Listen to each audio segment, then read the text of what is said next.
기경기하겠습니다. 생겨나이도 않고 소멸하이도 않고 거무도 아니고 영혼도 아니고 보는 것도 아니고 가는 것도 아니고 다른 것도 아니고 같은 것도 아니 영기법을 가지신 분 완전한 깨달음을 얻으신 부처님들 가운데 가장 훌륭한 설법자인 당신께 행위를 표합니다.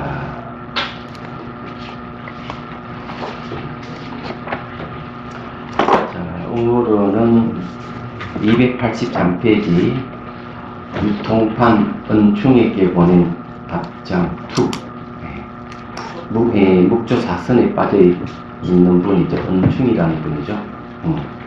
그 형은 은수라고 깨달음을 인정받으신 분이고요.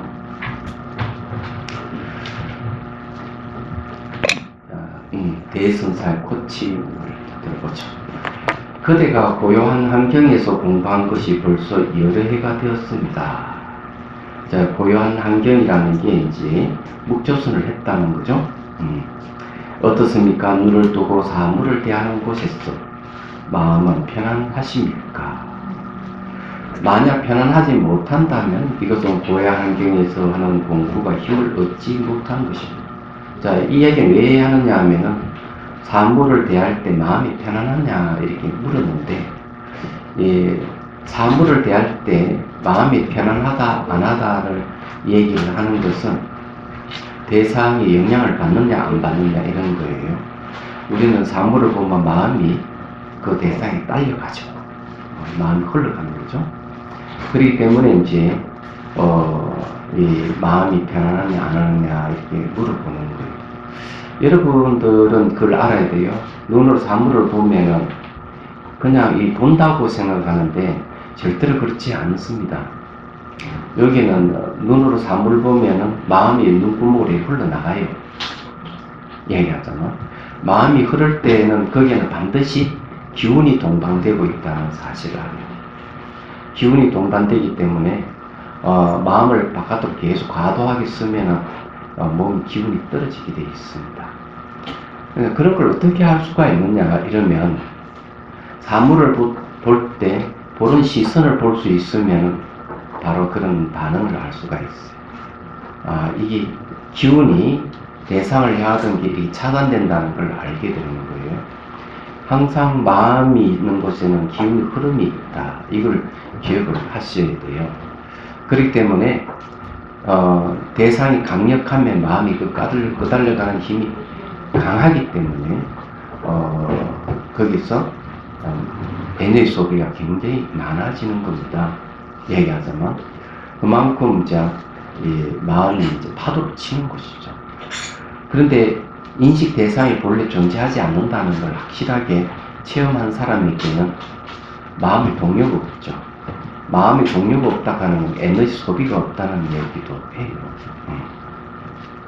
이제 그런 것과 관련이 있습니다. 그래서 이게 마음이 편안하냐 안 하느냐 물어본 거예요. 자, 만약 편안하지 못하다면 이것은 고요한 환경에서 하는 공부가 힘을 얻지 못한 것입니다. 아니, 아무리 고요한 환경에서 공부를 하더라도 대상을 대할 때 마음이 흔들린다면은 그 공부 힘을 못 얻었다 이렇게 얘기합니다. 만약 공부를 오래 해서도 아직 힘을 얻지 못했다면 마땅히 지름길로 힘을 얻는 것을 구해야 비로소 평소에 한 거단 공부를 저버리지 않을 것입니다. 여기서 얘기하는 건 당신이 공부의 방향을 바꾸라 이렇게 얘기하는 거죠. 지름길로 가는 길을 거기서 힘을 얻어야 된다. 그러면 앞에서 공부했던 것 헛되지 않는 것이다 이렇게 했어요. 근데 요 내용은 말이죠, 유의해야 될 게 하나 있어요. 이런 것은 되게 이 부처님께서 출가를 했을 때도 비슷한 현상이 있었습니다. 부처님께서 이제 출가를 했죠. 그래서 스승을 이제 혼자서 수행하니까 안 되니까 스승을 찾아갔어요. 두 명의 스승을 찾아갔죠. 알라라 까르마하고 우타카 뭐더라? 무슨 푸타인데 이 두 사람을 찾아갔는데 두 사람의 특징은 수정주의라고 그래요. 수정주의라는 것은 선정을 닦는 수행자라고 합니다. 그래서 선정을 닦는 수행자인데, 우타가 라마푸타에게, 이제, 갔을 때는, 그것이 이제, 금방 성취를 했죠. 왜 금방 성취에 가능하면은, 시탈태자는 농경제 때, 12살 때, 농경제 열리고 있을 때, 그때에 이 왕이 삽을 탁 뜨는데, 벌레가 튀어나오니까 새가 와 쫓아 먹어버렸어요. 그러니까 생명이 생명을 죽이는 걸 보고 충격을 받아서 자기 혼자 떨어져서 나무 밑에서 수양을 한 거죠. 그때 벌써 선정을 얻었던 겁니다. 네, 초선정 정도는 얻은 걸로 알고 있어요. 그래서 이 선정 경험이 있어요, 이분이. 그래서 출가하고도 우타가 라마푸타를 찾아가서 수행을 했을 때 4선정까지는 걷더니 한 걸로 알고 있습니다. 까라만가? 뭐가 그 사람은 비비상처까지를 이제 주장을 하고 있는데 그것도 찾아가서 그 경계도 바로 넘어서게 됐죠. 그런데 부처님은 그거를 경험하고는 이렇게 이것은 깨달음이 아니다, 깨달음 길이 아니다 하고 선정주의를 버리게 됩니다. 이유는 아주 간단했어요. 마음이 고요할 때는 편안하고 너무 좋았는데 눈을 뜨자마자 바로 경계에 부딪히면서 갖가지 번뇌가 일어나기 때문에 이건 아니다 이렇게 했던 것이죠. 거기에 이치가 없는 거죠. 이치가 힘은 있었는데, 예? 선정을 얻는 것은 대개 의도의 힘에 의해서 선정을 얻어요. 그런 이 의도라는 마음이 힘에 의해서 얻었지만은 존재의 근원을 깨뜨려 보는 이치가 없었던 거예요. 이야기하자면. 그래서 과감하게 버렸던 거예요. 이게 고요함을 추구했는데 그건 바른 길이 아니다. 이게 지금 유통파 은충이라는 사람도 묵조선에 빠져서 고요함을 추구했기 때문에 대성사가 이것도 역시 쭉 치고 있는 거죠. 그거 아니다. 서가모니 부처님도 이런 과정을 겪었던 것이에요. 얘기하죠. 그리고 또 6년을 고행을 했죠. 6년을 고행해도 역시 이거는 이 길은 아니다고 판단을 내리고 거기에 그 무슨 강의가 선하라가 그죠? 가서 목욕을 하고 또 수자타의 우유적 공양을 받고 몸을 회복하고 깨달음을 얻었어요. 일주일 만에 그냥 깨달음을 얻게 되죠. 그래서 이제 이 수정주의, 선정도 버리고 고행도 다 버렸던 거예요. 그래서 이제 연기 이치를 깨달음으로 해서 붓다가 되셨던 겁니다. 그렇기 때문에 이 내용도 가만히 보면은 비슷해요. 그래서 지름길로 힘을 얻는 곳을 구해야 비로소 평소에 허당 공부를 저버리지 않을 것입니다. 그건 지름길이 뭐냐는 거죠. 평소에 고요한 곳에서 공부하는 것은 다만 시끄러움을 보내기 위한 것입니다. 시끄러울 때 그 시끄러움이 자기 마음을 더욱 시끄럽게 한다면 도리어 평소에 고요한 곳에서 공부하지 않는 것과 같을 것입니다. 그래서 이게 이제 고요한 곳에서는 공부가 된 듯한데 시끄러운 곳에 오면은 더 시끄럽던 마음이에요. 그래서 공부가 안 됐다. 시끄럽든 고요하든 마음은 한결같아야 되겠죠. 기본적으로 딱 보면은 그런 거죠. 이 이야기도 이제 벌써 두 번째 지금 하고 있다고 봅니다. 그래서 앞에서 이제 수행할 때는 무심하게 하라 이렇게 이제 코칭을 해줬는데 다시 이게 어떻게 코칭하는지를 또 봐야 되겠네요. 자, 무비스님 말씀을 들어보고 유통판에게 보낸 두 번째 편지다. 세수의 공부나 사업이나 진행 과정을 수시로 점검해 보는 것은 필수적인 일이다. 불교 수행도 마찬가지다. 장수고 고요한 곳에서 여러 해를 공부하였다면 그 효과가 일상생활 가운데서 통용이 되는가를 물었다. 그래서 당신이 고요한 곳에서 수행을 했고 이랬다면 일상생활 가운데도 그럼 당신 수행이 통용되느냐 이래 물었던 거죠.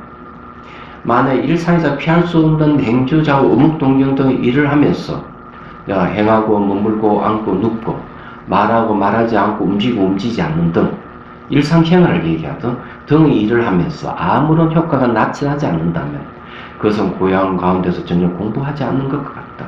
불교 공부가 법당 안에서만 유효하고 법당 밖에서 아무리 효과를 발휘하지 않는다면 어떻게 해야 할 것인가. 여기에서요 스자스 아자아라는 말과 같다. 책은 책이고 나는 나다라고 하면 얼마나 허망한 일인가. 이 말은 뭔가 하면 책은 책이고 나는 나다 이런 건 책을 보고 공부를 했는데 전혀 도움이 안 됐다는 이야기죠. 내가 책을 공부해 있으면 그걸 따라서 일상에서도 응용을 하고 이래야 되는데 책 공부할 때는 그렇고 나는 그냥 그건 별개의 것이야 이렇게 한다면 아무 소용이 없죠. 예, 자 그러면 또 봅시다. 원문이에요. 이 도리는 다만 너무 가깝습니다. 멀다 하더라도 자기 눈동자 속에서 벗어나 있지 않습니다. 눈을 뜨면 곧바로 찔러 오고 눈을 감아도 또한 조금도 모자라지 않습니다. 입을 열면 곧바로 말을 하고 입을 닫아도 또한 저절로 환하게 드러나 있습니다. 마음을 일으키고 생각을 움직여서 알아맞히려고 하면 그것은 벌써 10만 8천이나 어나버리고 맙니다. 자, 여기서 도리가 너무 가깝다고 했는데 이 말이 무엇인지를 이제 한번 보죠. 여기서 좀 이야기하는 게 그런 거. 자기 눈동자 속에서 벗어나지 않다. 바로 이건 눈 요거 하나 가지고 점검이 가능하다는 얘기죠. 눈을 뜨면 바로 찔러오고 눈을 감아도 조금도 모자라지 않는다. 입을 열면 곧바로 말하고 입을 닫아도 또한 저절로 환하게 드러나 있다. 그럼 이 도리가 뭘까? 뭘 가지고 이 얘기를 할까? 이것은 마음 상태를 갖고 얘기하는 거죠. 수행에서 수행 경계가 나타나면 수행 경계를 바로 이런 식으로 표현하고 있습니다. 저도 경계가 있거든요. 그래서 저게 명상 포럼 때 자꾸 이야기하라 해서 그 중에 하나를 한 이야기가 바로 그거예요. 눈을 감으나 뜨나 보는 마음은 바뀌지 않는다. 그 비슷하네. 그 눈 하나로서 경계를 나타냈죠. 저는 눈을 감아도 눈이 떠 있고 눈을 떠도 눈이 떠 있어요. 보는 마음은 안 바뀌어요. 벌써 오래됐습니다. 이게 미얀마 갔다부터 그런 현상이 이제 생겼죠. 수행할 때도 그때 나타났고. 그래서 이런 것은 이제 잠에서 깰 때부터 잠들 전까지 의식이 안 바뀌는, 늘 깨있는 건 똑같다, 한결같다. 이렇게 얘기를 할 수가 있습니다. 그런데 이제 이런 경계가 설사 온다 하더라도 이것이 이 안에 지혜가 있느냐 없느냐가 중요해요. 지혜 없이도 얼마든지 이런 경계를 사람들이 맛볼 수 있기 때문에 눈을 떠도 감아도 보는 마음이 안 바뀌더라도 그게 지혜가 있느냐 없느냐가 상당히 중요합니다. 지혜가 있으면은 생활에 걸림이 없는 거고, 지혜가 없으면 의식이 깨 있더라도 대상에 늘 반응하는 마음은 여전히 있다. 이렇게 보는 게 맞겠죠. 근데 여기에서도 이제 그런 거예요. 뭐 입을 열거나 입을 닫거나 환하게 드러나 있고, 그죠? 이 눈동자 속에도 벗어나지 않는다.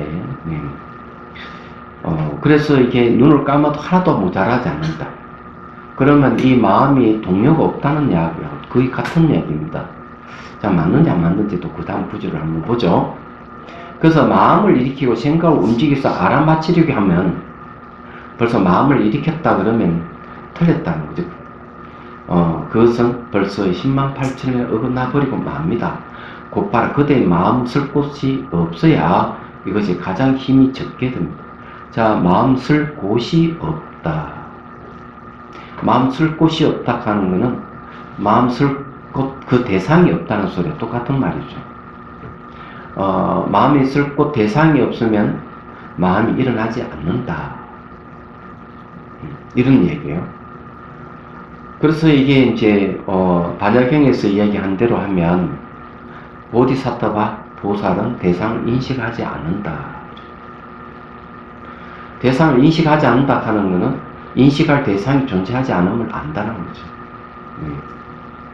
그럴 때 이제 마음의 움직임이 없는 거죠.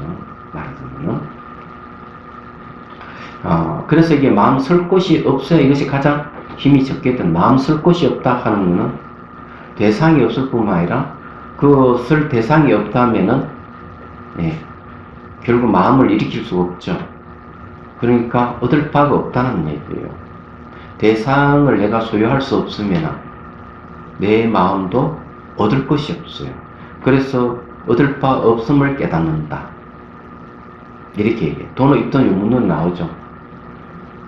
돈자는 돈재망념이요 옷자는 오무소득이다 했죠. 돈이라 하는 갑자기 돈자인데 돈재망념, 갑자기 망념을 제거했다. 또는 한순간에 망념을 제거했다면 돈재망념, 오무소득, 얻을 바 없음을 깨닫는다. 오락하는 깨달을 오자는 뭐냐 이게? 얻을 바 없음을 깨닫는다. 이 말은 깨달음의 내용에 얻을 바가 없다. 얻을 바 없다는 말은 바로 공성을 얘기합니다. 텅 빈 공을 얘기해요. 무작성 공을 얘기해요. 그렇기 때문에 뭐든지 얻을 거 없다는 거죠. 여기서도 지금 뭔가 마음 쓸 곳이 없어야 이것이 가장 힘이 적게 든다. 이렇게 하죠. 요즘 이 도를 배우는 사람들이 흔히 힘을 써서 구하기를 바라지만 구할수록 더 멀어지고 향할수록 더 던집니다. 자, 힘을 써서 구한다. 이치를 바라보지 못하고 힘을 써서 구한다는 의도가 들어가는 거죠. 그래서 이게 고요함도 의도적으로 고요하게 할 수가 있어요. 근데 고요하게 하는 것은 이치가 없기 때문에 깨달음이 없는 것이죠. 그래서 이 명상 포럼에도 이제 비슷한 이야기가 이제 나오는데, 그 김열근 교사님이 남방불교의 깨달음에 대한 사례를 들어서 깨달음에 대한 이야기를 쭉 발표했을 때 김재성 교수가 7가지 문제를 제시를 했어요. 질문을 던진 거죠. 근데 시간이 없어서 마지막 하나 내용이 그거예요. 바방가와 선정과 열반을 어떻게 구분합니까? 이렇게 물었어요. 바방가는 잠재의식을 얘기합니다. 수행하다가 의식이 바로 사라지는 경우가 있어요. 의식이 수행하다가 의식이 그만 딱 사라져버리면 바방가로 떨어지는 거예요. 저는 이런 경험 한 3차례 이상 했어요. 수행하다가 의식 가버려요. 그럼 의식이 사라지는 거는 현재 의식이 잠재 의식으로 들어가 버리는 거죠. 이 잠재 의식을 바방가라 그래요.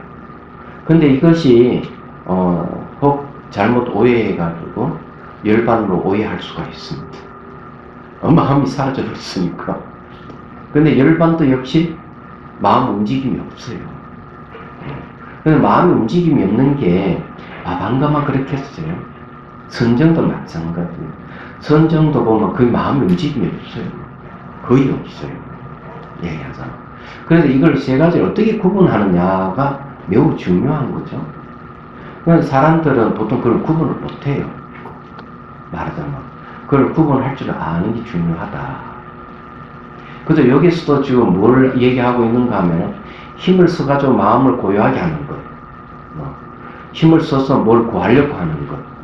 힘으로서 뭘 하려고 하는 것은 구하기는 구하지만은 이가 없기 때문에 아무 소용이 없어요. 열반은 마음의 움직임이 없다 하는 건 이에 의해서 마음의 움직임이 없어요. 뭘 받기에? 바로 무상고 무한한 3가지 법인을 받기 때문에 3법인을 보는 건 제가 지혜입니다. 지혜가 있다 하는 건 이를 받다. 무상하다는 이치, 불만족스럽다는 이치. 왜 불만족스럽게 했어요? 현상은 허망하기 때문에. 그리고 허망한 그것은 내 뜻대로 안 되기 때문에. 그래서 무상고 무아락하는 것을 무상고 무아락하는 이치를 알아버리기 때문에 일어나는 현상들이 전부 다 사라져버려요. 그러니 현상이 사라지면 현상이 조연해지는 지혜가 생기는 거죠. 그게 11번째예요. 그래, 두 번째부터 해가지고 거의 마음 움직임이 이제 없는 상태가 되면서 16번째 열반에 들어가는 거거든요. 열반에 이제, 15번째 도고, 16번째 고합니다.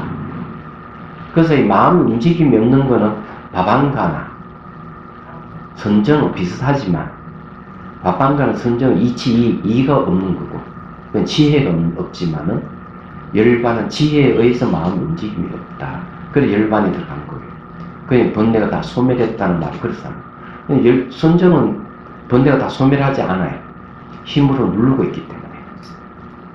밥안가는 그냥 의식이 잠재의식으로 사라져 버렸을 뿐이지 의식이 없어진 게 아니기 때문에 이런 차이가 있는 거죠.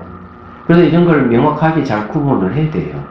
여기에서도 지금 뭐가 잘못됐는지 지금 힘으로 그냥 무분별을 막 그냥 추구하는 건지 정말 이치를 알아가지고 분별이 없는 상태에 들어간 것인지 이런 걸 명확하게 구분을 해주는 것이 선지식이 하는 일이에요. 그래 코칭이라고 하는 게 중요한 일.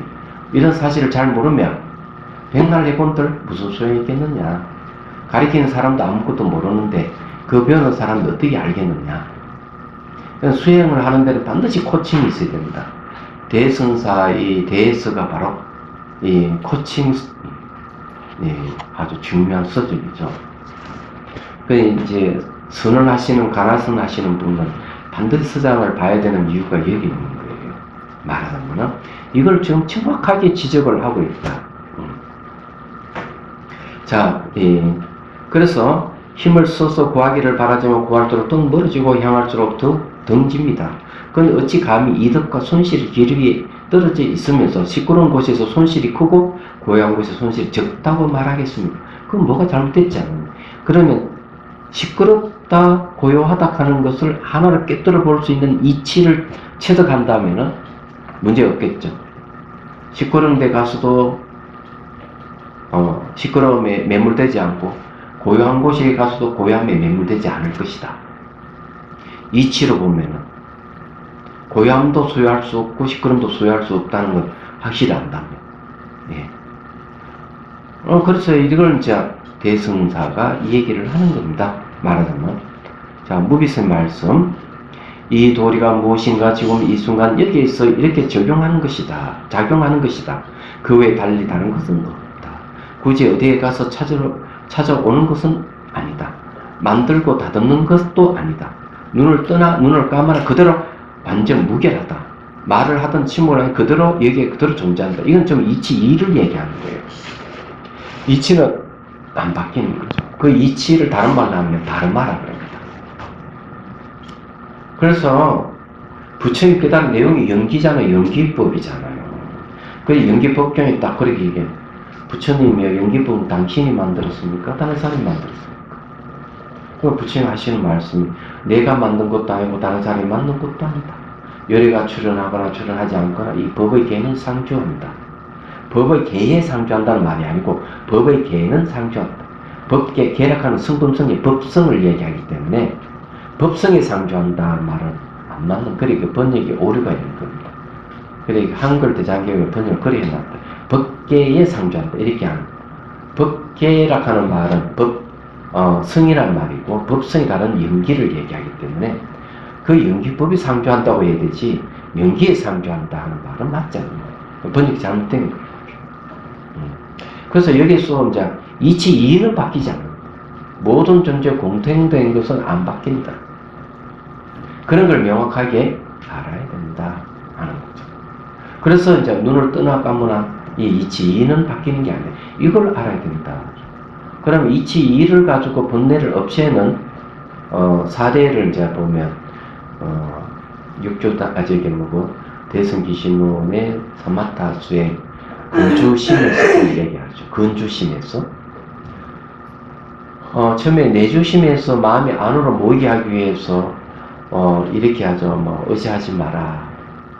호흡에 의지하지 말고 형상에 의지하지 말고 호공에 의지하지 말고 지수화풍에 의지하지 말고 교문각에 의지하지 말아라.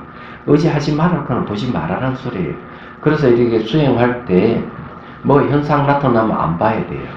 호흡도 보지 말아야 돼요. 그렇게 딱 안 보면은 마음이 점점 안으로 갈 수밖에 없어요. 그건 내조심, 안에 놓는다. 그렇게 하는데 그걸 방해해 놓는 게 뭘까? 잡생각이 일어나는 거야. 그 잡생각이 일어나기 때문에 그 다음에는 이제 없애는 거죠. 잡생, 알아차림을 없애는 거죠. 그게 등주심. 세 번째는 안주심. 없앴다는 생각마저도 없애는 거예요. 왜? 없앴다는 생각이 남아있으면 그걸 빌면 또 잡념이 또 일어나니까. 근데 건주심에 가면 다른 거예요. 생각이 불생불멸이다. 이건 이치이예요.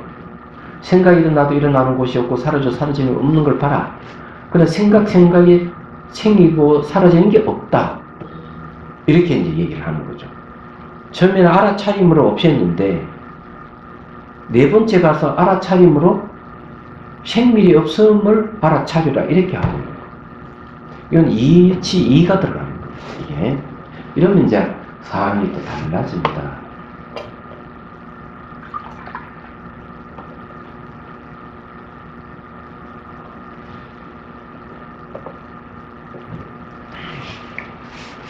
이제 무슨 말인지를 여러분 이해가 됐을 거라고 생각을 합니다. 그래서 이제 대선사가 얘기하고자 하는 말이 무엇인지를 이제 알아야 돼요. 여기서 이치이락하는 것은 다시 무엇을 뜻하는가? 연기가 바로 이에 속하는 것도 금강산맥경론에도 공리라는 말 써요. 공리. 이치이를 쓸 때 공자죠.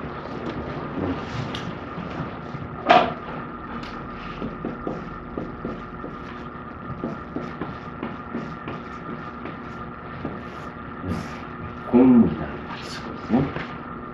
공이란 말은 연기란 말과 같은 뜻입니다.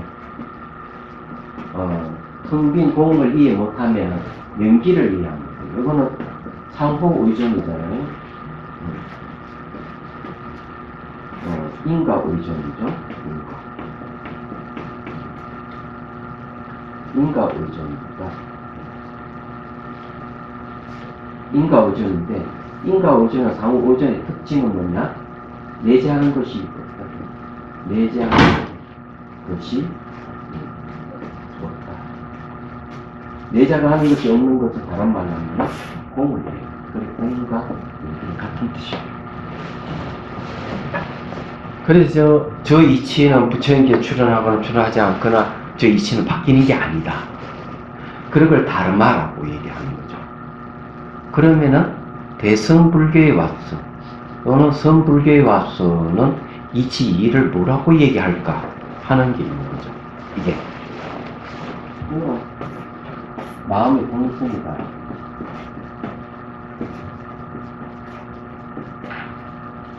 마음의 본성이 바로 다르마예요. 법이죠. 법이 이제 바로 이걸 얘기합니다.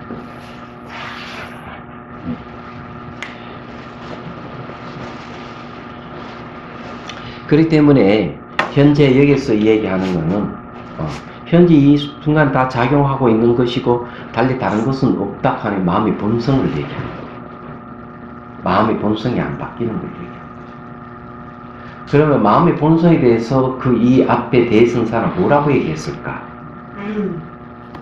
마음의 본성에 대해서 대성사는 이렇게 얘기를 하고 있죠. 마음은 방향과 처소가 없다. 마음은 물질이 아니기 때문에 당연히 그렇게 얘기하는 거죠. 방향과 처소가 없다. 그런데 이런 이야기는 티베트 고승도 똑같이 얘기해요. 마음은 형상과 색깔이 없다. 형상과 색깔이 없는 자리에 머물 수만 있더만 당신은 깨달을 수가 있다. 티베트 고승이 얘기하는 거예요. 근데 이런 이야기는 똑같아요. 그래서 이제 이것도 그렇게 얘기를 해야 되겠죠? 자, 만들고 다듬는 것도 아니다. 눈을 뜨거나 눈을 감으나 그대로 완전 무결하다. 말을 하든 침묵을 하든 그대로 여기에 존재한다. 그래서 오히려 찾으려 하면 10만 8천은 멀리 떨어진다. 마치 손을 잡으려는 것과 같고 물로서 물을 씻는 것 같고 다른 말은 눈으로 눈을 보려고 하는 것 같죠. 그리고 손으로 그대로 그대로 손이 그대로 물이다. 그래서 힘써서 구하기를 바라지만 구할수록 더 멀어지고 향할수록 더 던진다라고 한 것입니다. 그러면 이런 경계에 들어가려면 어떤 방법이 필요할까 하는 게 있겠죠. 자, 그러면 이제 대성사가 하는 얘기는 그런 너 당신 고요한 것만 추구했지 않느냐. 이치락하는 거는 그런 게 아니에요. 찾으려고 구하려고 하면 점점 멀어지고 안 되는 법이에요. 완전 무게가 드러나 있는데 고요해야 한다고 될 일입니까? 그래, 이런 게 코칭이에요. 마음을 빵 쳐주는 거죠. 말하자면. 자, 286페이지. 그리고 단마디 합니다. 자, 여기서 이제 지름길을 제시하겠죠.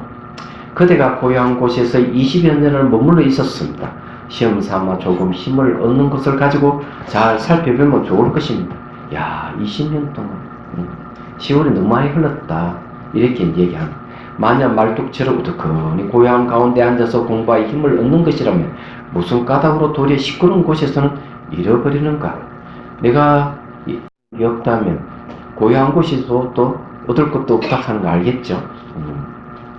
그러나 지금 힘이 덜 들어서 고요하고 시끄러움이 한결 같아지고자 한다면 다만 조주선사의 무자 하도를 뚫으십시오. 그래, 고요하고 시끄러운 한결같이 착 하나 깨뚫어 보려 그러면 조주선사 무자하도. 자, 이게 바로 무자하도가 이걸 해결해주는 방편입니다. 혼련이 뚫어지만 바요로 고요하고 시끄러움 이 두 가지가 서로 방해되지 않음을 알 것이며 또한 힘을 써서 버티지 않을 것이며 또한 힘을 써서 버티지 않는다 해도 이해도 짓지 않을 것입니다. 자, 조주무자는 어떻게 했죠? 앞에 자, 조주무자는 앞에 아주 분명하게 이런 얘기를 했어요. 좀 대단한 얘기를 했습니다. 뭐라고 되어 있는가 하면은 이렇게 거기에 274페이지 보면 나옵니다. 네. 자, 위에서 한 6째 줄 보면 혼련이 애습관이 문득 일어나더라도 또한 억지로 마음을 써서 눌러내리려고 하지 말고 다만 갑자기 생각이 일어나는 곳에서 계획에도 불순이 있습니까? 없다. 라는 화두를 잘 살펴보십시오. 본문에 화두란 말이 없어요. 그래서 화두란 말 빼버리고 계획에도 불순이 있습니까? 하면 없다. 라는 것을 잘 살펴보십시오. 바로 이러한 때는 마치 붉은 화로 위에 떨어지는 한 점 눈과 같을 것입니다. 화로 위에 떨어지는 눈은 번뇌죠. 여기서 말하는 옛날 습관, 갑자기 생각이 일어나는 것, 이런 거는 화로에 떨어지는 눈이 되는 거죠. 재미있는 것은 걔는 불순이 있습니까? 하니까 없다 이랬어요. 이게 아주 중요한 말이죠. 그러면 무락하는 건 어떤 역할을 하죠? 무하는 건 번뇌를 없애는 역할을 하는 거죠. 그러면 없다 하는 게 뭘 없앴을까요? 걔는 불순이 있다고 굳게 믿고 와서 걔는 불순이 있습니까? 물으니까 당연히 그건 없다고 쳐주는 거죠. 없다 하는 말 한마디는 묻는 자의 번뇌, 묻는 자의 그 견해를 잘라준 거죠. 그런 견해 없어. 이런 거. 너 그 견해 잘못된 거야. 없어. 이렇게 이제 잘라준 것이 되죠. 그 무락하는 게 그런 뜻이 있는. 그래, 유무의 무도 아니고 무선 무도 아니다고 자꾸 얘기하는데 무자성이 무겠죠. 공성이 무가 아니겠어요. 왜 그러냐면 경제는 공은 상을 없앤다 했기 때문에. 그러면은 여기 와가지고 이 수행을 할 때 시끄럽다든지 고요하다든지 이런 경계를 만났을 때 무자를 들대면은 고요하다, 시끄럽다 하는 그런 견해를, 그런 경계를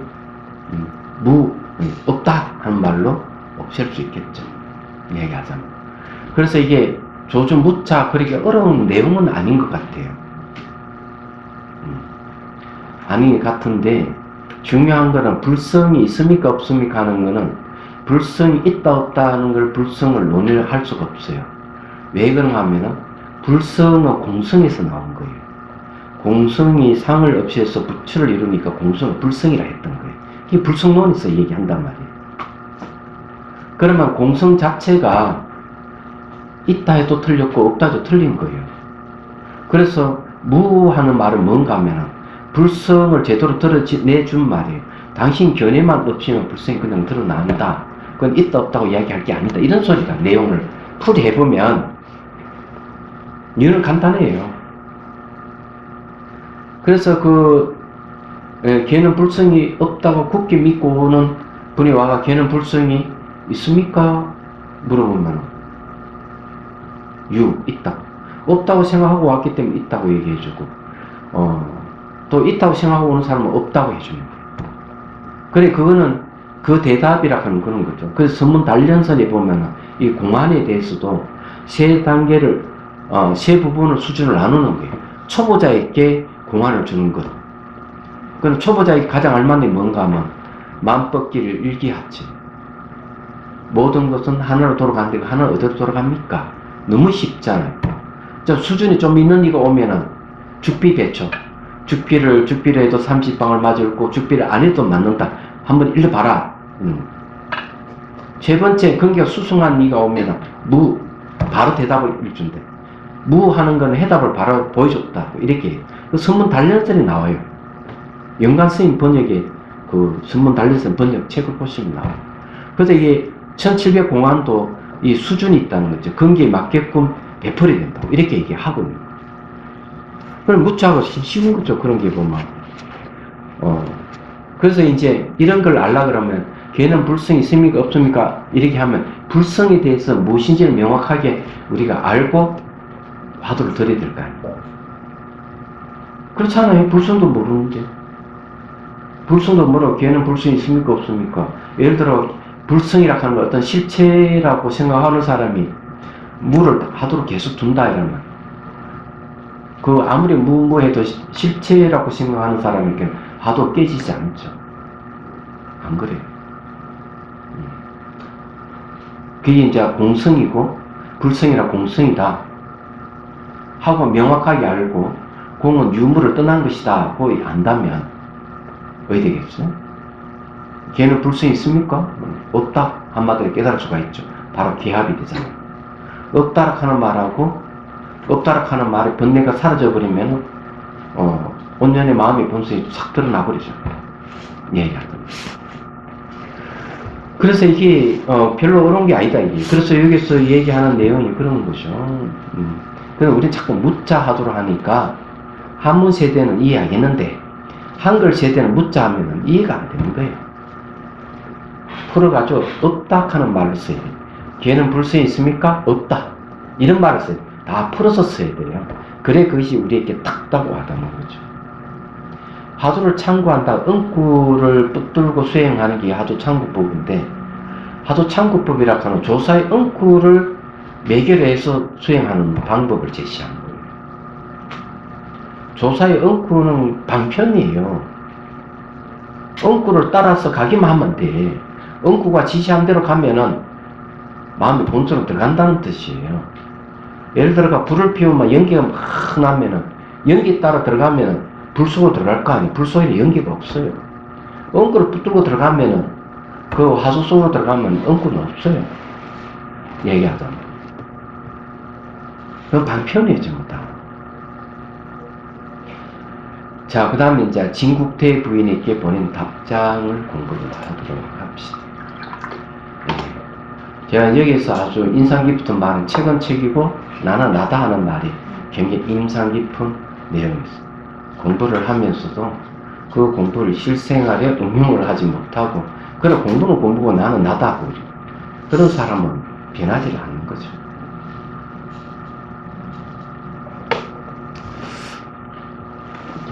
자, 진국대 부인. 자, 부인은 여자죠. 그러면 이 당시에는 이 남자들만 수행한 게 아니고 여자들도 수행했다는 얘기죠. 이게 아주 매력적인 내용들이에요. 나라잖아요. 도경상자가 돌아와서 전해주는 이야기를 듣고 친서 몇 개송을 받아 읽었습니다. 이 말은 뭔가 하면 이 진국태 부인도 수행을 하면서 자기 경계를 개성을 적어서 딱 보낸 거예요. 그래서 대선사가 읽어보게 된 거죠. 처음에는 매우 의심하였는데 도겸 선자에게 다시 자신이 물어보고는 비로소 스스로 속이지 않고 오랜 세월 동안 밝히지 못했던 일이 화련히 앞에 나타났으나 다른 사람으로부터 얻는 것이 아니라는 사실을 알았습니다. 다른 사람부터 얻은 게 아니라 당신 스스로 수행해서 얻은 거구나 제가 알았단 말이에요. 법피 선열의 즐거움은 세간의 즐거움과 비교할 수 없음을 비로소 알았을 것입니다. 당신 스스로 그걸 깨달았다 하니 법피와 선열 즐거움 이런 말할 수 없죠. 네. 그래서 세간의 즐거움과 비교할 수 없지 않습니까? 하고 이렇게 칭찬하는 거예요. 산성이 국태 부인에 위하여 여러 날 기뻐하면서 심식을 함께 잊었습니다. 이 말은 당신이 그렇게 개성을 보고 스스로 이렇게 오랫동안 수행해서 얻은 결과라는 걸 알고부터 너무 기뻤다. 나도 기뻤어. 예. 밥도 안 먹고 잠도 안 자고 기뻤다. 이런 이야기예요. 이건 칭찬하는 말이죠. 실제로 그렇게 했겠습니까? 잠도 자고 밥도 먹었겠지만 예. 칭찬하는 말도 생각하면 되겠어요. 자, 무비스 말씀. 진국태 부인은 성은 허시이고 법진이라는 법명을 가진 정신녀다. 태사를 지닌 장공의 부인으로서 두 아들을 두었는데 장자는 벼슬이 자세히까지 오르고 차장 이 둘째 아들은 성상에까지 오르다. 그러니까 둘째 아들이 훨씬 뛰어난 그 사람이네요. 성상까지 올랐습니다. 그래서 나라에서 그를 국태부인 또는 국부인이라 칭했다. 30세에 일찍이 미망인이 되어서는 참으로 여자로서 귀한 지위를 누렸던 보살이다. 아니 남편도 없고 이러니까 할 일이 뭐 있겠어. 수행을 했을 거 아니에요, 그죠? 또 그렇죠. 아들은 다 승승장구를 벼슬할 거고 남편도 없고 그럼 오로지 뭘 하겠어요? 인생 무상을 확실히 느꼈을 거 아니에요. 이건 진짜 이게 대단한 여자네요. 40여 년 동안 제가 신자로도 주야로 강경과 예불을 열심히 하면서 살다가 어느 날 선상 벼슬을 하는 아들의 소개로 도겸상자를 만나게 되었다. 도겸상자를 통해서 대선사의 가르침을 전해받고는 강경의 예불을 모두 그만두고 오로지 묻자 하두말을 참고하다가 깨달음 얻고는 개성을 지어서 대선사에게 보냄으로써 인연이 지어진 것이다. 자, 그가 지은 개성, 다음 개성을 한번 보죠. 꿈속에서 난새를 타고 푸른 허공을 날았더니 육신과 세상이 하나의 주막임을 비로소 알았네. 이제 이거는 이제 새를 타고 허공에 날았다고 얘기하는 건 뭘 얘기하는 거면 내가 깨닫고 보니까 별거 아니구나 이런 소리예요. 대개 허공은 공성의 비유이기도 해요. 한바탕 꿈길에서 깨어나 돌아오니 봄비 내린 뒤에 산시의 울음소리 들리네. 날마다 다시 경을 읽어보니 마치 옛날에 알았던 사람을 만났듯 하네. 옛날에 알았던 사람 만났다 하다가 경을 읽으면 구절구절이 전부 다 개합이 됐다 이런 소리예요. 자주 장애가 있다고 말하지 말라. 한번 들어보니 또 한번 새롭더라. 자, 이게 장애가 있다고 하지 말라. 한번 들어보니 또 한번 새롭더라 이런 말. 이거는 뭔가 하면은 새롭다고 하는 건 습관이 없다는 얘기. 고정관념을 보는 게 아니다 이런 뜻이. 늘 새롭게 이 사물을 볼 수 있으면 깨달은 사람입니다. 대선사는 이와 같은 두 개성을 받아보고 다시 도겸상자의 말을 자세히 듣고는 깨달은 것이 확실함을 알고 심식을 잊을 정도로 일어나라고 환희심에 젖어 있다고 말했다. 다 같은 수행자라 왜 그렇지 않겠는가? 자, 여기서 이제 그 대선사가 취했던 행동을 우리가 한번 알아봐야 되겠죠. 일단은 이 개성을 받아볼 뿐만 아니라 이 도겸상자의 말을 듣고 자기 상자의 말을 듣고 확실히 확인해 본 거죠. 국태 부인이 어떤 사람이 어떤 수행했고 또 쭉 확인했던 것이죠. 이렇게 중요한 거죠. 글만 보고 깨달음 인정해 주는 게 아니라는 얘기예요. 그러면 스승이 그냥 확인해 봐야 돼요. 이 사람 깨달았냐 안 깨달았는지. 저한테도 개성을 적어서 왔더라고요. 젓가락을 탁 부딪혔는데 깨달았대요. 그래서 이런저런 얘기를 해보니까 아니었어. 그래서 이제 그런 경우 많아요. 자, 그 다음에 본문이에요. 아들은 재상이 되고 자신은 국부인이 된 것은 좋게 귀한 것이 아닙니다. 자, 여기서 얘기한 왜 귀한 것? 당신이 명예와 지위에 오르는 그 귀한 것이 아닙니다. 왜 그럴까요? 형상은 허망하기 때문에 그래요. 똥무더기 그런 무더기에서 무과거를 얻었어. 백급 천성에 쓰고 또 써도 다 쓸 수 없는 것이 비로소 참으로 귀한 것입니다. 똥무더기 그런 무더기는 뭐예요? 예. 똥을 싸고 그름을 싸고 있는 건 몸뚱아리죠. 얘기하자면 이 몸뚱아리 속에서 무과거가 뭡니까? 마음을 얘기하자. 이는 마음은 백급 천성을 써도 다 쓸 수 없다. 이 참으로 귀한 것이다. 당신이 지혜 옳았던 건 아무것도 아니다. 예. 똥무더기 속에 있는 당신의 마음 그것이 가격을 매길 수 없는 보배다. 이렇게 이 얘기를 하고 있는 거죠. 말하자면. 그러나 이 귀함에 절대로 집착하지 마십시오. 자, 이게 집착하지 말라고 한 것이 코칭입니다. 그래서 보통 수행자가 자기 얻은 경계를 갖고 집착을 하는 것을 뭐라 하는가 하면은 수행자의 소유욕이라고 그래요. 수행자의 소유욕. 그래서 그런 경우는 안 돼요. 버려야 돼요. 여기 집착하지 말라고 코칭해 준 거죠. 만일 집착한다면 존경한 가운데 떨어져서 더는 자비와 지혜를 일으켜 중생을 연민히 여기지 않을 것입니다. 부디 귀하고 부디 기억하십시오. 여기에 중요한 건 존경한 가운데 떨어져가지고 존경함에 매몰되어 버리면은 지혜와 자비를 일으켜 중생 구지 않아. 중생을 어떻게 보겠어요? 너 별 볼 일 없어.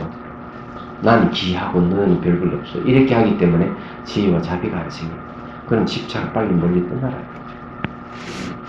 이렇게 이제 얘기를 하고 있습니다.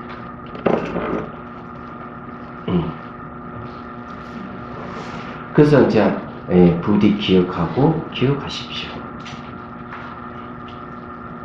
그 오대산의 성지순례를 갔을 때 20명 이상이 갔는데 다 그분들은 속내를 드러내지 않은 자기 자식이 어떻다고 또 얘기하는 분들이 거의 없었어요. 그런데 거의 20년 가까이 얘기하지 않는 분이 자기 아들에 대한 얘기를 하신 분이 계셨어요. 얘기하세요. 자기 아들은 늘 어머니께 고맙다고 그리고 이제 어머니는 자식을 위해서 평생을 기도하고 자식이 잘 되기를 바랐던 것이죠. 얘기하세요. 그게 자기 성지순례 와서 이렇게 중국 오대산에 참배하면서 그리 기원을 들으면 문득 아들이 생각나서 얘기를 했다는 거죠. 자기 아들이 의사야. 보니까. 근데 한 번도 거의 20년 가까이 알았는데도 나한테 자기 아들이 의사라는 얘기를 하지를 않았어요, 이번에. 그런데 이제 그거 가서 이제 문득 그게 이제 또 아들이 생각나서 기도를 하면서 아들 얘기를 하는 거죠. 그런데 아들이 어머니가 절에 다니고 기도하는 거에 대해서 너무나 고맙게 옛날에는 그래 생각을 안 했대요. 그래서 아주 어려운 수술을 해서 사람이 그냥 실수를 죽을 수도 있는데 어찌해서 살아나게 되고 이러면서 아들이 생각을 한 거죠. 어머니 될 생각. 어머니가 이렇게 나를 기도해 주는 이유가 다 있었구나. 그래서 이제 어머니 대해서 늘 그렇게 이제 한다는 말하자면, 그런 이제 그런 얘기를 해요. 근데 이 국부인도 아마 그런 심정이 자기 아들을 되고 성상까지 했으니까 그 아들이 그렇게 이 성상이라면 재상까지 갔겠죠. 제가 보기에는 그 대단한 그렇게 했는데 이번에 또 수행을 해가지고 기함에 절대 집착하지 말고 그 존귀함이 떨어져 있으면 안 됩니다. 이거 당신이 깨달았다 하는 것도 그 집착을 놓아버리십시오. 이게 대단한 코칭이에요. 얘기하자면요. 그런 거죠.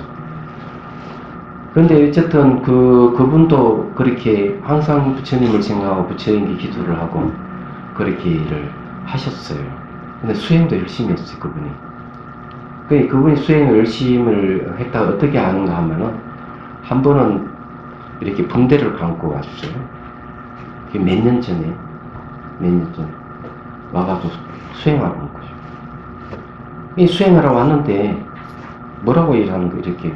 제가 옛날에 이렇게 다쳤으면, 계속 집안 사람들 다 괴롭혔다. 뭐 가져오느라, 준불러라, 뭐 해라, 뭐 병원에 가자, 뭐 이렇게 했대. 그 수행을 하고 보니까, 이 다쳤다 하는 이것이 별거 아니라는 사실을 알게 된 거예요. 이게 진짜 중요한 게 아니구나. 그래서 자기가 다쳤지만 기부수를 하고 수행하러 오셨어요. 그래서 그 수행자들에게 이제 얘기를 하는 거죠. 자기 경험을 얘기하면서. 제가 옛날에 그렇게 아프면 그렇게 가족들 못 살게 굴고 이래 했는데, 내가 수행해보니까 이게 별거 아니더라. 육체는 많이 다칠 수도 있고 이러는 건데, 이거 다쳤다고 해도 마음 솔깃이 안 됐다. 이렇게 얘기해요. 또 한 분이 계셨어. 장정기라는 그 사람. 이분은, 그 전주에 계시는 것 같아요. 3년을 서울로 이렇게 오면서 출퇴근하면서 참 명상을 배운 그 사람이에요. 저한테 배우고 갔죠. 3년 동안. 그럼 그 전에는 뭘 했냐? 이파사나 수행을 하셨어요. 얘기하잖아. 근데, 우리 마을에 수행하러 오셨어요. 왔는데 뭐라고 얘기하는가 하면, 저희 형님이 교통사고로 돌아가신 지가 벌써, 3일째고, 형님을 장례 치르고, 자비스나 수행하러 왔습니다. 그러면은, 형님이 돌아가시고 이러면 빈소를 지켜야 될 건데, 그래, 사모지도 지내고 이래야 될 건데, 왜 수행하러 왔을까? 근데 이번 이야기는 내가 수행을 하지 않았다면 제가 오지도 않았어. 수행을 하니까, 이 형님의 죽음이, 나에게 법문을 해주는 거. 이 수행이야말로, 나의 유일한 삶이라는 생각을 갖게 돼. 그래서 만사를 지켜놓고 수행하러 왔습니다. 이렇게 얘기해요. 근데 이분들 공통되는 게 있죠. 또한 그 사님은 서울에 다선반 회장을 시켰더니만 이 그 사님은 자비수관을 가르쳐달라 해서 가르쳐줬어요. 그 수행을 하시고는 수행 일기를 가져오고 그 눈앞에 앞에서 펑펑펑 운 거예요. 그래서 왜 우느냐 물어보니까 자기네 내적으로 살면서 사람을 아루로 깔고 봤다 이게야. 이분은 자기의 어떤 재력도 있고 뭐도 지위도 있는 사람이에요. 얘기하잖아. 그래서 늘 자기는 이제 아로 깔고 봤는데 수행을 해보니까 모든 사람들이 반짝반짝이는 보석과 같아. 다이아몬드와 같아. 평등하다 이게. 나는 그거 이때까지 모르고 살았거든. 그래서 눈물을 펑펑 쏟았어요. 근데 이분은 암으로 돌아가셨어요. 제 생각에는 이제 암인 줄 알고 수행을 했지 않을까 생각. 그래 이제 돌아가시기 전에 이제 그 전날까지도 뭐 지인들하고 차 마시고 그 다음날 아침 몸이 이상해서 병원에 갔는데 어떻게 살까 이 그 사고 부인이 이렇게 침대에 눕히려고 나 눕히지 마라. 그러면 바로 결과부자를 바로 그 자리에 하고 유언을 남겨. 내가 죽으면 화장을 해 주십시오. 그럼 결과부자하고 부인 앞에서 보는 앞에서 의사가 보는 앞에서 바로 입적을 해버렸다. 얘기하죠. 그냥 미동도 하지고 결과부자한처럼. 그래서 이제 그런 분들은 기인이죠. 제가 보기에는 수행하는 사람이 그렇습니다. 근데 이 내용을 보면은 이 기가 막힌 구침이에요. 자 봅시다. 강설 부분. 수행을 하는 데에는 무엇보다 불교적 가치관을 확립하는 것이 중요하다. 세상의 부귀 공명을 불교의 안목으로 보는 깨달음의 보물보다 가치가 더 있다고 생각하는 사람은 선원에 천년을 살아도 무용지물이며 그렇죠. 이 세상의 부귀 공명을 더 가치 있는 거로 또 생각하면 선원에 천년을 살아도 아무 소용이 없다 이 말이죠. 사상 무각이다. 자신은 국부인이 되고 아들은 재상이 되었어도 그것을 한낱 뜬구름처럼 여겨야 한다. 모든 사람 다 가지고 있는 본래부터 부처이며 다른 사람의 궁극적 차원의 진정한 보물이야말로 무엇과도 비교할 수 없는 최고 보물이라는 가치관이 확립되어 있어야 한다. 그리고 또 한 가지 중요한 점은 스스로 불교를 깨달았으면 자비심을 발휘하고 지혜 방편을 일으켜서 신명을 다바쳐 중생교화에 힘을 쏟아야 한다. 만약 자신만 깨닫고 남을 위한 깨달음에 배려가 없다면 그것은 소송의 외도가 되고 맙니다. 그러므로 대승불교에서는 보살행을 중요하게 여기는 것이다. 부디 명심하고 또 명심할 일이다. 이 대단한 내용이에요. 보니까 이 코칭은 아주 좋습니다. 자, 장성상 덕원에게 보낸 편지. 이 장성상의 어머니가 국태 부인일 수도 있겠네요. 보니까. 자, 맞는지 한번 보죠. 이 장성상 미리 이야기, 이분을 깨달은 사람이에요. 이분도 제가자지만 상가 생각해보니 편안하게 아련야의 그 사찰에 머물면서 저 상인가 한 곳에 모여 비로장해에 논일면서 편의를 따라 불사를 짓는데 병고와 게으름도 적고 옥체활동에 만복하십니까? 위로부터 모든 성이 다 그렇지 않은 분이 없으십니다. 자, 이제 이거는 그 장성상이 이제 불사하는 거에 대해서 칭찬한 거죠. 자, 강설구죠. 장성상은 앞에 진국태 부인이 아들로서 맞네요. 아들 송나라 고종 때 제상을 지내고 위국공에 봉해진 사람이다. 벼슬도 높았지만 이미 깨달음을 얻고 이제는 유유자적하면서 조용한 곳에서 지내고 있다. 역시 깨달음을 얻는 어머니와 함께 법신비로자나 부처님의 경계에는 논의시라는 안부를 물은 내용이다. 이건 하나 얘기하고 싶은 게 있는데요. 예, 그 장성상이라든지 국태의 부인이라든지 그 앞에 이 은충이라든지 은수라든지 사대부들을 쭉 이렇게 얘기하는데, 이 이제 높은 지위가 있거나 또는 재산이 많거나 이런 사람들이 전생 복을 많이 지었어요. 잘 알았습니다. 복을 많이 지었기 때문에 이런 사람들이 이제 불법의 매진의 수행을 하면 빨리 깨달을 수가 있어요. 복력 때문에. 잘 생각해보면. 근데 가난한 사람이 깨닫기는 좀 어려워요. 그냥 쇠바에 시달리면서 그걸 돌이켜서 수행을 돌리면 되는데 그럴 새가 없는 거예요. 그래서 지금 복도 약한 거예요. 그래 수행하니까 훌륭한 스승을 만날 인연도 잘 없는 거예요. 얘기하자면 제가 문득 든 생각이에요. 얘기하자면. 그래서 여러분들이 만약에 명예가 있고 재산이 있고 그래도 좀 살만하고 이렇다면 여러분 복이 전생 복을 많이 지은 분이고, 여러분들이 수행을 하고 이러면은 빨리 깨달을 수 있지 않을까? 나 그렇게 생각을 해요. 아니 그건 배경이 좋은데 안 그래요? 저도 배경은 상당히 좋지만 우리 할아버지가 다 털어 먹어가지고